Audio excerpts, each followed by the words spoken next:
What's up everybody, it's Kyle, and in this video I want to show you how to make money right out of the gate with your real estate license. Whether you're doing it full-time or whether you're doing it part-time as a side hustle, I will show you how to make money right away. But before we go into this, subscribe below and hit the notification bell, as well as follow me on Instagram. I post there pretty much daily. So, as many of you know, my journey into this was I was following a passion and I got my real estate license. So I think that real estate is one of the best side gigs or careers in the entirety of everything. Because I think that you can make as much money as you want and work as many hours as you want, and your income will directly correlate with how much you're working. So some of you might know my story, and I started out, I wanted to be an actor, and I moved from Pennsylvania to New York City, and I just wanted to follow this acting dream. However, I was looking for the most flexible job I could find that was also lucrative, and also I felt like I could respect myself if it took 10, 15, 20 years to get stuff going with the acting. So coming into this, I thought that I was going to get into sales because that's what I was accustomed to in Pennsylvania. I didn't think you could really make money in rentals. However, when I got to this area, a major metropolitan area, I quickly realized that some of the people were churning out rentals right away, making quick buck and not even spending that much time on it. So instead of taking the time to do a sale and go for a couple of months without getting paid, and then hopefully it went through and you got paid on it, you could turn out a couple rentals in a week. So especially from where I was coming from, in a lower priced area in Pennsylvania where I could sell a place and it would take a couple months, and I could make the same exact money off of doing a rental and doing them much quicker, much easier, and much faster, and much more of an amount every month. So I started to get into that because really it was all about the money for me at that point. It wasn't about any kind of career or sales career I was building. So I got into the rentals, and I probably did about 25% of the work that I did for selling a house in Pennsylvania, and made that much, if not way more money, just for showing and renting an apartment. Sometimes I even just walked them right into the building, and the leasing office toured them around the building, rented it to them. I got a full month commission, which could be anywhere from $2,000 to $5,000, and it would come right to me, and I wouldn't even do any of the move-in, move-out process. So it was such a seamless effort, and it was so quick, and we could churn them out very fast. So why I wanted to get into rentals right away was threefold. First of all, it was much less daunting than dealing with somebody's possibly biggest investment of their entire life. Sales were, sometimes that is the biggest purchase a person will ever make in their lifetime. So that was much less daunting to just be able to rent somebody an apartment. Two, I wouldn't even have to get the fee from the tenant a lot of the time. So they weren't even paying me anything. Sometimes I would just even walk somebody into a building and the management company would pay me the fee because the landlord would basically pay the fee for the tenant coming in. So it would not even be anything that the clients I was working with would have to pay me for. It was such an easy process. And three, because these companies, it was so much easier to get business, where instead of finding, clients here and there, I felt like it was so much easier since management companies, these people that would, sometimes have buildings of 300 units, they needed help finding renters for their place. So they would literally just give us the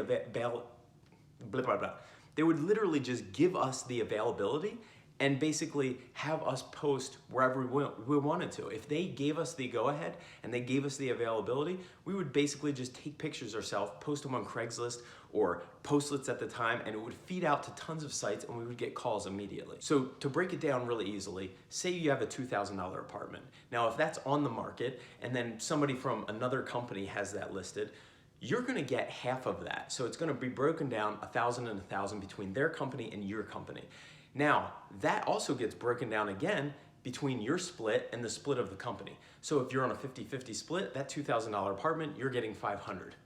But having these open listings, which these management companies were giving us, we actually acted as the listing agent. So a $2,000 apartment now, even on a 50-50 split, you get half of that, that's $1,000. So let's say two. I had the quick math to go, okay, so I rent out two at the minimum of $2,000, these management company listings.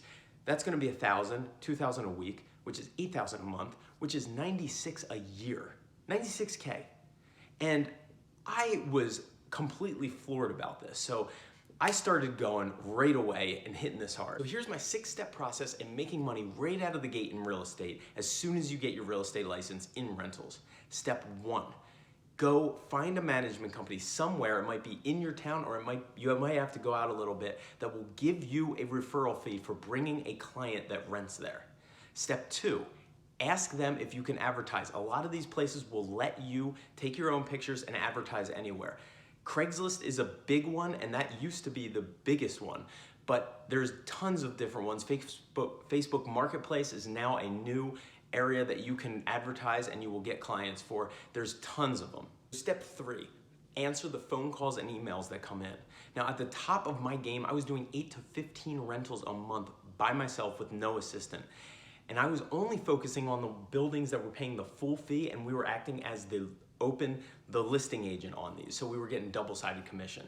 Now, I would say I probably was at a closing ratio of 90%. And the reason why was because I was asking all the right pre-qualifying questions before we went out on the appointment. And I was really listening to the client, because it's not about renting them something that you want them to rent. It's really listening to what exactly they want and kind of acting like you're putting together a puzzle and you're trying to figure out where their wishes are going to fit into.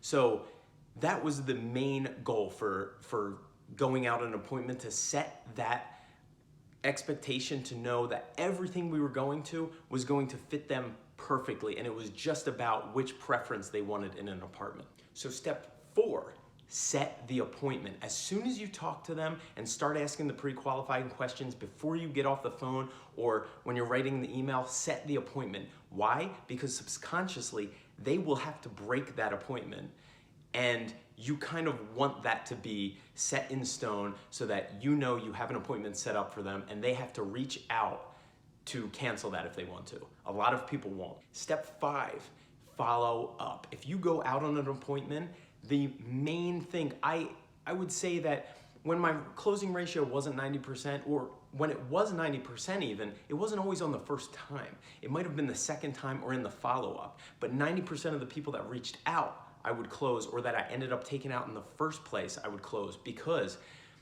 it was always in the follow-up. It was always, if it didn't work then, why didn't it work? And we'll recalibrate, because they have to live somewhere. One thing I would always let them know also before we left to the first meeting was I'd like to work on their behalf as the rental agent, so that they knew that they had somebody working for them and they weren't just scattered all around, because a lot of the times if they're calling you off of a lead on the computer, they're calling a ton of other people. So if you can narrow it down and settle them down to know that you can take them to anything that anybody else can, and you will work on their behalf and have them as a client, they will stay with you definitely more than 50% of the time. So step 6, I would definitely know when to call it quits.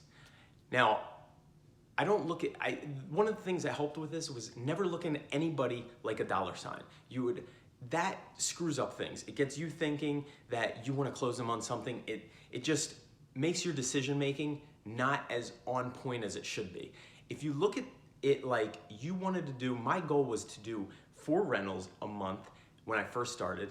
Then, once I could do that in my sleep, I upped it to 8, and 8 was my new minimum. So if I looked at everybody like that was 1 or 2 or 3 as a number, it wasn't so hard to either call it quits if I didn't think they were actually going to rent somewhere. Some people are just not going to ever be pleased, and you need to know when to call it quits. So that would be my biggest takeaway when I really felt like it wasn't going to work out, to be able to cut the cord. So here's my 4 main questions every time I got a lead.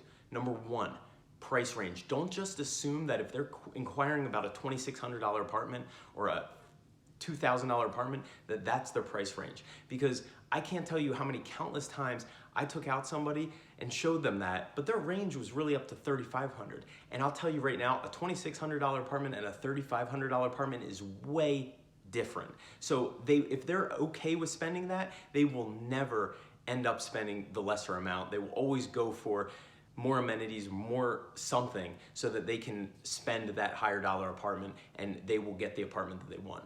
Number two is that I would always ask them their preferred location. Never assume that just because they ask for an apartment in one certain area, that they're gonna like that area the most. They might just be experimenting, but they really want an apartment over here. So if you really listen to them, you know that's where they really wanna live. So focus on that area the most and exhaust all the opportunities in that area before moving on. Number three was that ask them if they have any pets. And I will tell you, this is the biggest make or break, because I tell you, it happened to me a few times and it will never happen again, that I had taken somebody to an apartment. Maybe it wasn't the apartment they called on, but I had scheduled a few other ones and we went and they loved it and they were about to sign. And then at the end of the day, when we were about to write checks and sign, that apartment did not take dogs, say, and they had a dog, they had a pit bull even, and we just couldn't get that apartment, and now we had to start over. Now,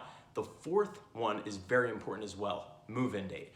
Move-in date, if they have just don't assume that their move-in date is the one that lines up with the apartment that they inquired about. Because a lot of times people don't always know that, so check with them, because the worst thing is if you go to an apartment that's available, say in April, but they're looking in February, they're not gonna hold that apartment, or they're looking for a February move-in, they're not gonna be able to move in if that apartment's available in April. You gotta read the fine print. Alternatively, if they're looking to move in in March and that apartment is not being vacant until April, they can't move into that apartment. So move-in date is a huge one. So my numbers in doing this, in the first 9 months, the first year I did it, it was a full 9 months, and I made $65K, and that was $130K of gross commission, but I was on a 50-50 split. The second year, it went up to $129K, because now it was a full year and I knew what I was doing, and that was on a 60% split. So the GCI of that year was $215K. The third year on my side, because I was at a 70% split now, was $179K from doing rentals, and my minimum was doing 8 rentals a month. So I was getting smarter, getting more higher dollar apartments, and at a better split.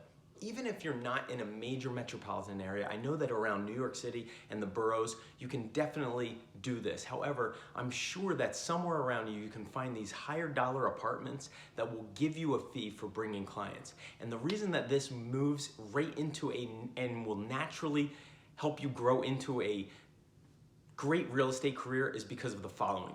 Renters will turn into buyers, they will save up money and buy property, and then buyers ultimately turn into sellers, and they sell the first place and they upgrade into a bigger place or into a house. So this is how I was able to make a 6-figure income in just my first and second and third year in real estate, and kept growing since then. And I was able to set my own schedule.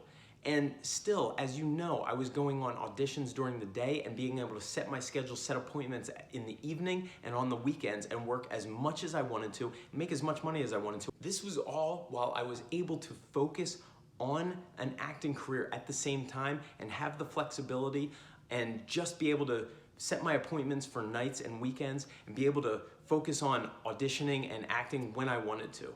So I eventually grew into sales, but this is how to make money right off the bat as soon as you start in real estate within your first year. Thank you so much for listening. Again, follow on Instagram. I post there pretty much daily, and share this with anybody you would like to if you feel like it's good content and good advice.